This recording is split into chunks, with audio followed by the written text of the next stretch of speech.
كونك انك موهوب وبتعرف تمثل ده مش معناه انك لازم تكون بطل عشان تبقى عارف يعني.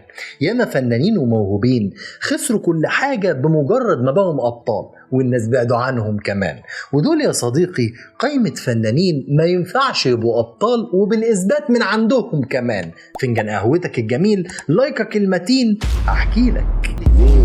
هتقول ايه ان شاء الله؟ هقول لك يا عم عيسى. عمو سامي. طب اقعد يا طنط، اقعد يا بنت. عبقرية باسم سمرة دايما بتطلع لما بيكون جنب بطل، وكأنه دايما عايز يثبت تمكنه على الكاميرا. حتى لو كان في الكوميديا هتلاقيه بيضحك اكتر من البطل الرئيسي للعمل. عندك مثلا فيلم عمهم، او فيلم اللعب مع العيال، او فيلم سيكو سيكو. حتى كمان في التراجيدي هتلاقيه قادر يخوفك ويرعبك اكتر من بطل العمل نفسه. عندك مثلا مسلسل سفاح الجيزة، او حتى مسلسل بطن الحوت، او حتى مسلسل العتاولة، اللي من غير باسم سمرة كان خسر كتير قوي. ارتاح ولا يزالها بال غير لما تحقق اللي هي عايزاه، يعني عينها على خضر، يعني كده خضر ممكن يتسعف. دايما هتلاقيه متألق في الأدوار التانية، إنما تعالى بقى نشوفه وهو بطل في السينما. عندك فيلم اسمه جمهورية إمبابة، وفيلم اسمه وش سجون. حتى لو كان الإنتاج ضعيف للأفلام ديت، إلا إنك برضو لو ركزت هتلاقي إن موهبته قلت في الأعمال دي، وكأن ما بقاش لمنافس، كأنه بقى عامل زي الملاكم اللي واقف في الحلبة لوحده ومستني الملاكم التاني وما بيجيش. قلت لي الموضوع ده بدل مرة 100 مرة. أنا كان عندي أتحبس وآخد إعدام حتى وما تتجوزت الراجل ده.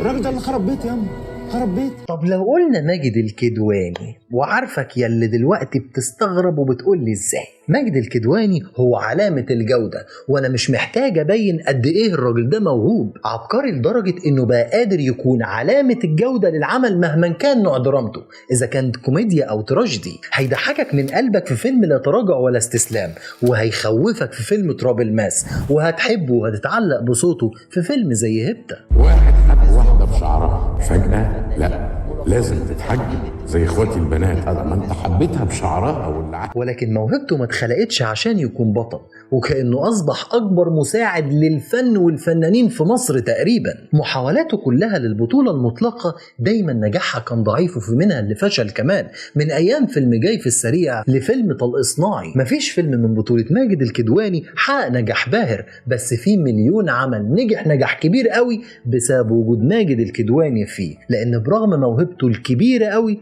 لأنه ما ينفعش يكون بطل. هعرضهم عليه دلوقتي واخليه يشوف صورها. ليكي تشارنا وريجارد لا وانت تشوز منهم. خلاص. امال حضرتك فاكر ايه؟ طب تعالوا عشان نثبت النظرية ديت نرجع لورا شوية ونروح لواحد بحجم عبد السلام النابلسي.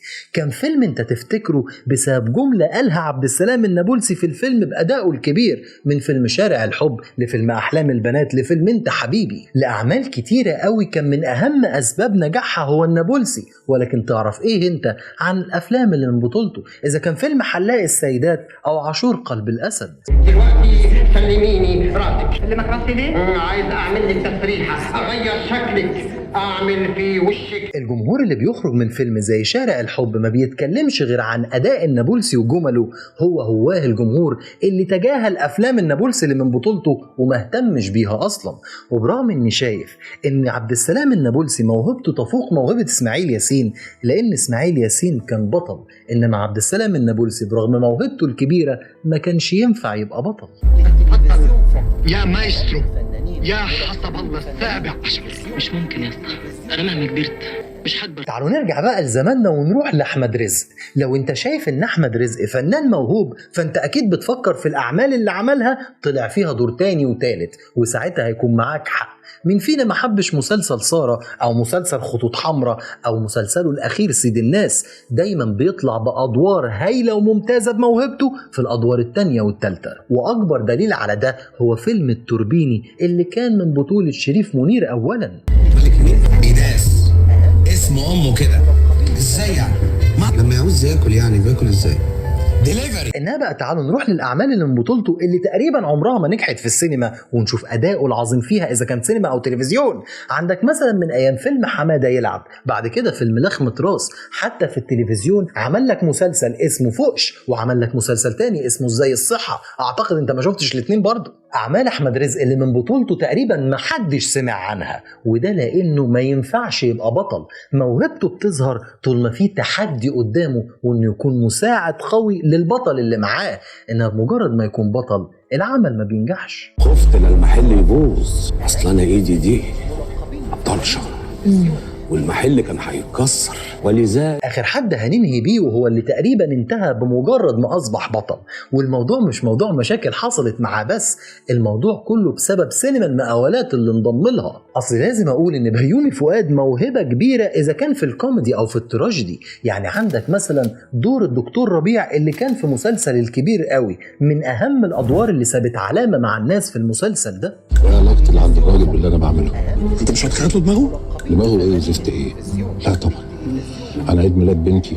زي ما في التراجيدي قدم أدوار كويسة جدا إذا كان في مسلسل اسمه مؤقت أو في مسلسل الكابوس، الأدوار التانية والتالتة هي اللي كانت بتقول إن بيومي فؤاد بجد موهوب، لحد ما يروح للبطولة المطلقة أو لحد ما بتشتريه سينما المقاولات. وأنا آسف على اللفظ ولكن ده المعنى الوحيد اللي جوايا. هتلاقي أعمال زي مثلا فيلم عفريت ترانزيت أو فيلم ماما حامل أو فيلم شاومينج أو حتى مسلسل شاش في قطن أو مسلسل كابتن أنوش، كلها أعمال بتشغلها على التلفزيون وما بتبصش على التلفزيون أصلا، وبيفضل يتنقل من عمل للتاني فاكر انه بطل لحد ما المشاكل بتكتر وبيخسر جمهور كبير. وبرغم انه فعلا فنان موهوب قوي الا انه ما كانش ينفع يكون بطل، ويمكن ده كان بداية طرف خيط لأخطائه اللي بعد كده. امك حامل اللزق القطر رايح فين؟ انا مش مصدقه. أسامي الفنانين اللي ما كانش ينفع يكونوا أبطال كتيرة قوي، والقايمة لسه ما خلصتش، وكل اسم للأسباب والدلائل على ليه ما تنفعش تكون بطل. المهم انتوا قولوا رأيكم في الأسماء اللي اتكلمنا عنها، ويا ترى في أسماء تانية أنا ما قلتهاش قولوا لي عليها وقولوا لي سببها إيه كمان. مستني رأيكم في التعليقات، ولو عجبكم الفيديو ما تنسوش تعملوا لايك. أشوفكم الفيديو الجاي. ايه ده بتاع ربابيكيا؟ لا هم اللي بيتكلموا كده. عنده ده القط. القط امرني.